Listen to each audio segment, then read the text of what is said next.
So Togo suspend all the foreign mining company permits to reclaim control over its natural resources, just like Burkina Faso. Thank you, Ibrahim Traore. Okay, at least his hard work starting to wake some of the African leaders. Oh yes. So you have gold, but you don't have any reserve. Okay, you have uranium, but you don't have electricity. It doesn't make sense.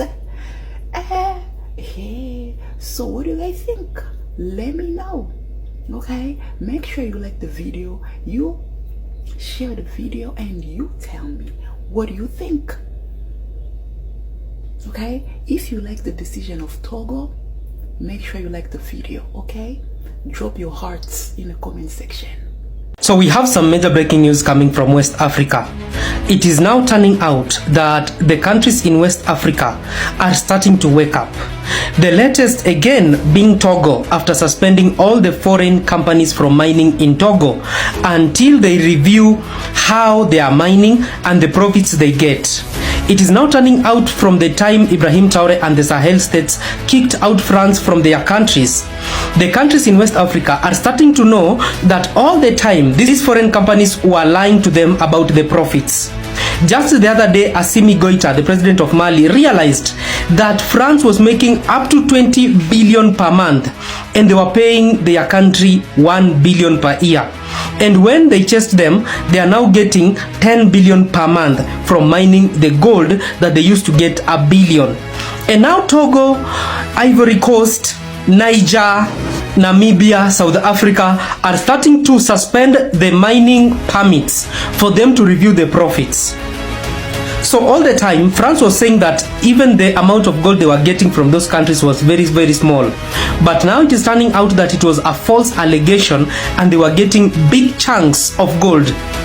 Breaking news, Donald Trump is desperately begging Ibrahim Traore. You won't believe Donald Trump went ahead and sent 5 delegates from the United States to Burkina Faso to go and beg Ibrahim Traore for an apology.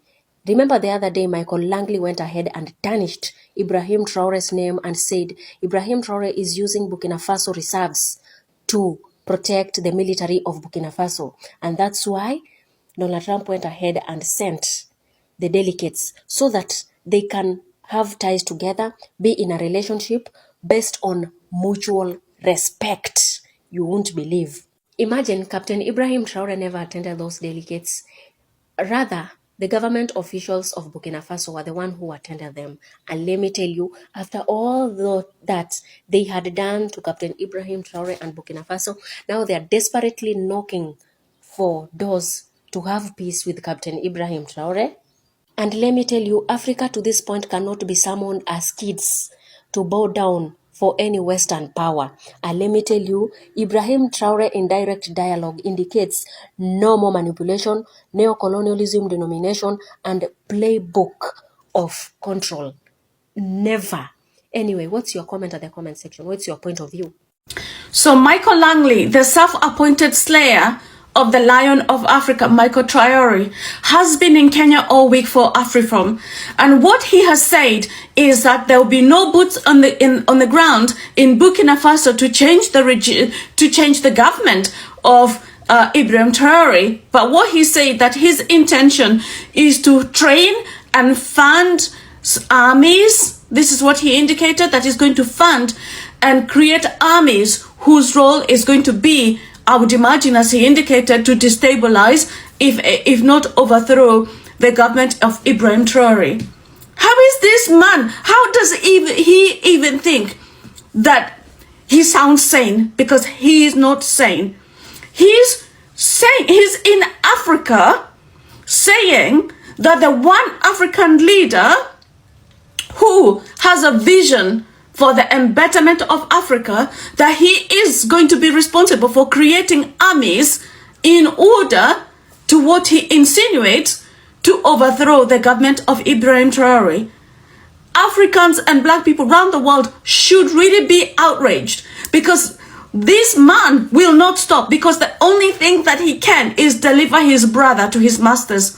Is the only thing that he can do, is deliver his brother to his masters. It's the only thing that he's got. It's all he's got. We've set out to overthrow functioning constitutional democracies in over 20 countries. We manipulated elections in dozens of countries. We created standing armies and directed them to fight. We went after to organize ethnic minorities to encourage them to revolt. The first thing we did in Nicaragua was to go to the Mosquito Indians, who had never gotten along with the other people in Nicaragua very well, and give them more money than they had seen in the entirety of history, and arms and training and rationales and sanctuaries in Honduras, and sent them into Nicaragua to attack, kill, fight, rape, burn, pillage. And this has been a technique the CIA has used in Nicaragua, in Thailand, in Vietnam, in Laos, in the Congo, in Iran, Iraq with the Kurds, in different parts of the world. We created, trained, and funded death squads like the Treasury Police in El Salvador. And we've assassinated world leaders, including the United States President in 1963, and I'll get to that in more detail in just a moment. You can never be sure how many people are killed in the jungles of Laos or the hills of Nicaragua, but adding them up as best we can, we come up with a figure of 6 million people killed, minimum figure. It has to be more than that. These things are all done in countries of the third world where the governments don't have the power to force the United States to stop destabilizing the country and brutalizing their people. We are telling you that France does not have a drop of gold in their soil, and they have the fourth largest. Do you understand what that means? The reserve, fourth largest in the world. You see nations in Europe that don't have anything, but you go and see how much they have. It's beyond, it boggles the mind. But the nations that produce and milk, they have nothing. Can you believe that? It's just recently that Russia partnered with Mali to build a gold refinery in Mali. Can you imagine, Garland? The home of gold in Africa is just getting a gold refinery. Ibrahim Traore just recently also began to push for that, and they're now looking for nuclear. You can imagine people who own uranium don't have any nuclear powered plants. There's no light, nothing. But they are sending the uranium to Europe where they use it to generate power, generate electricity. But they sleep in darkness every single day of their life. The 7th largest uranium producer in the world has no light, no electricity. No, for how long will this injustice go on? Africa that is so rich in uranium, Namibia. And you see Germany. Then who else do you see? You see Britain, the 2nd largest holder, if not the largest holder of colonies. No, is the largest holder of colonies in Africa, followed by France. Can you see the people who are at the forefront pushing? We need to go to war, go to war. Don't forget about peace, peace, peace. But look at Hungary, look at Slovakia, look at these other guys. They don't own any colony anywhere. But the guys who are rattled and unsettled by the whole war, that want to really go to war, want Ukraine to keep Russia busy on the battlefield, are the colonials, the holders of colonial territories in Africa. You know why? Because if peace comes between Russia and Ukraine, Russia will have so much peace that their military will not be sent to go to any war, and more than half of that military will be sent to parts of Africa to help secure potential revolutionaries that are coming. The best way to distract Russia is to keep them busy at the battlefront, to weaken their military. When you hear them say that, you don't know why they're saying that. They're saying it because of Africa. We are telling you that France does not have a drop of gold in their soil, and they have the 4th largest. Do you understand what that means? The reserve, 4th largest in the world. You see nations in Europe that don't have anything, but you go and see how much they have. It's beyond, it boggles the mind. So Russia has now been pushed to the wall, and the only way they are fighting back is by helping Africa to break loose from the colonial enslavement which is a way to... Let me tell you, if you kill 10,000 French soldiers, say for instance they send 10,000 French soldiers to Ukraine and Russians kill them. If you destroy all the armaments on the battlefield, it is not anywhere close to taking one nation in Africa away from France. So what Russia is doing is collateral eternal damage. And what they are doing is not just helping Africa to break loose, they are also helping to consolidate the gains, the victories that they have got. That's why you look at what is happening. The moment these nations are broken away from France, immediately they move at lightning speed. Oh, get your soldiers out of here. IMF, get out. World Bank, get out. Your radio stations, get out. You don't want anybody propagandizing our people. You get out, you get out, get out, get out. And then immediately they consolidate. And once they consolidate, now it becomes permanent. This is what has happened in these countries. And the blueprint, Russia is the only world power that is able and willing to release the blueprint for decolonization to Africans. They have different paths, but we have only one that works for us, which is forceful military takeover. Russia is the only one that has the blueprint. If not, how could they have helped with Mali, with Burkina Faso, and with Niger? And all of them are successful, standing today. And they are making sure that nothing happens to those guys that are in power. So the greatest mistake of colonial Europe was encroaching into the borders of Russia, was pushing for war with Russia in Ukraine, trying to promise Ukraine NATO membership. Really? That shares a common border with Russia? Are you kidding me? Really? Really? And so Russia says, okay, fine, we can play this game. And seeing the sentiment in Africa, Russia doesn't have to do too much. Just give us a head start and leave the rest for us. Africans are ready. And that's what is going to happen very soon. Bantu Akebula, we are ready. One United States of Africa. France, Britain, Portugal, Italy, Rome. All these colonials that came, including these Arabian countries that came to enslave us, for the unity of Africa and the rise of Africa, all of them must go down.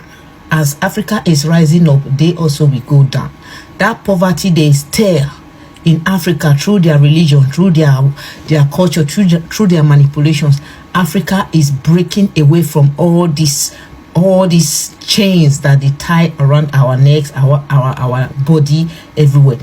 All these chains, slave chains, religious chains, we are breaking out of it and we are setting ourselves free. You that is watching this video, when are you going to be decolonized? When are you going to drop the invisible chain, the Quran and the Bible? These two books were brought to you. As if these two is not enough for you, as if they are not enough for you. Some of you are beginning to say you are Jewish people, especially in the south, the west, east of Africa, of Nigeria. Some of you are beginning to be forming another religion, saying that you are Jewish, you are from Jew, you are migrated from Jewish. You people should be careful. Africans, respect who you are, value who you are. You are not Jewish anything. You are just who you are. You are Yoruba, you are Igbo, you are Robo, you are Shekiri. You are not Jewish in any way. Emancipate yourself from mental slavery. Stop inferiority complex syndrome. Stop trying to mingle yourself or to link yourself to people. They don't want you. Don't mingle yourself. Don't link your ancestral lineage to any Jewish people, to any Arab, to any West. You are just who you are. Africa, Bantu, Akebulan, the Aboriginals, the blessed land, motherland is calling you. You that is watching me. Everybody must support Captain Ibrahim Traore. Thank you. See you in the next one. Share the video. Let it go viral. Bye. We have major news coming from Burkina Faso just now. The terrorists who wanted to unalive Ibrahim Traore were silent for months, but now the truth has come out and it's shaking the continent to its core. The men who were caught trying to end Ibrahim Traore's life have finally spoken, and what they reveal is explosive. After months in custody, the terrorists arrested for attempting to assassinate Burkina Faso's President Ibrahim Traore have made a chilling confession. During an official interrogation, the suspects admitted they were promised huge sums of money to carry out the deadly mission, and shockingly, they claimed that the funding came directly from powerful individuals connected to the French government. This revelation has left not just Burkina Faso but all of Africa in absolute disbelief. According to security sources, the assassins were intercepted just moments before they could carry out their plan, thanks to the intelligence efforts and the swift action of Traore's inner security team. This confession has embarrassed the West and placed France in the spotlight, with growing outrage spreading across social media and African news outlets. Burkinabe citizens are calling for justice, and many are asking, will President Traore finally respond directly to France's hidden hand? For now, the captured men have been sentenced to life imprisonment in one of the Burkina Faso's maximum security prisons, where they will face the consequences of their actions. But this story is far from over, as Traore remains calm and focused. Africa is waiting to see how he will respond to this international betrayal. Stay tuned to Pan Africa TV, where we bring you the truth they don't want you to hear. The more African youth don't take this thing serious, the more we have more problem. The more they create more betrayal, and they plant other African citizens to use against us at the end of the day. The outcome of the interview and the visit General Langi go to Kenya to do. Finally, on the 27th May, General Langi decided to show love to Africa and to the Kenyans by trying to speak as a Pan-African, and he want to help the Kenya, and he want to do everything good for the country because he believes he's part of us as motherland. Not everybody who call Africa motherland believe in Africa. I told you. Now, they have selected 2 cadets from Kenya military, young soldier. They have given them scholarship to go to the United States to go and study now. They have transformed them from Kenya straight to the United Kingdom, United States of America. And this is how they take them one by one. Years will pass, they will train them the way they want them to be trained, and they bring them back to Africa to do coup d'etat allegedly. If you think I'm joking, just put this name in the back of your head. Moses Gibson. They put him in the Air Force in the United Kingdom. They want to train him. And the another one is Filimo Mujul. That one in Naval Academy. They don't put that one again. So right now, for me, I remove Kenya right now. I'm not talking about the Kenya citizen, but I don't know. We need to remove Kenya right now from. We now have 53 countries in Africa because these guys that they take them, it's not I don't know who give this order for them to transport our home brother to go and train in the US. Why they don't take them to another African country to go and be trained? The future of Kenya is no longer safe. I tell you, believe me, even if you say Ruto must go, one day these guys will come back and they will come and be president. Mark it. Go and see most of the presidents that do coup. They have been trained outside. They are now taking them to United Kingdom. They are taking them to Stuttgart to go and learn in Germany.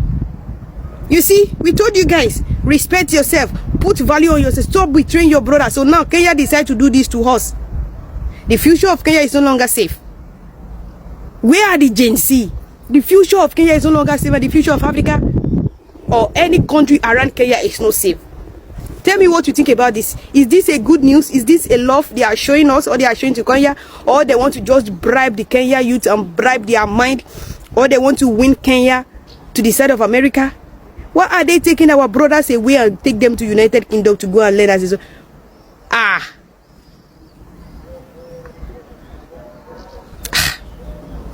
This General Langi is in this mission and he wants to fulfill this mission. I don't know where they promise. Maybe they say he's going to be the head of America. I don't know what they promise him that make him put so much effort and more strategy to do this. But at the end of the day, he's going to fail woefully. The way Compaorés failed, the way Mobutu failed, the way Kabila failed, all of them, they are going to fail. So the Zambian president is standing up for all Africans. He is doing what other African leaders can never do or even dream of doing. He is telling the West, he is demanding, it's not even telling, he is demanding for the West to return all the money for rejected visa. He is telling EU, UK, USA to return all the money of rejected visas of Zambians. Can you believe this? He is saying that that is robbery. These people, they know amount of people that they are supposed to give visas to, but they continue to collect the money, knowing very well that they are not going to give these people visa because it's all beneficial for them. So they continue to take the money even though they know very well that they are not going to give people visa, but they take the money anyway. He is saying that it's so unfair because for them to come to Africa is easier, but for Africans to go to their country is a hassle and they have to pay a lot of money, in which the visa is not even guaranteed. He told them to return this money or else. He is saying that they know very well that Africans will never stop applying for these visas even though they get rejection. So it's beneficial for them. They continue to take the money knowing very well that they are not going to give visas, and this is so unfair.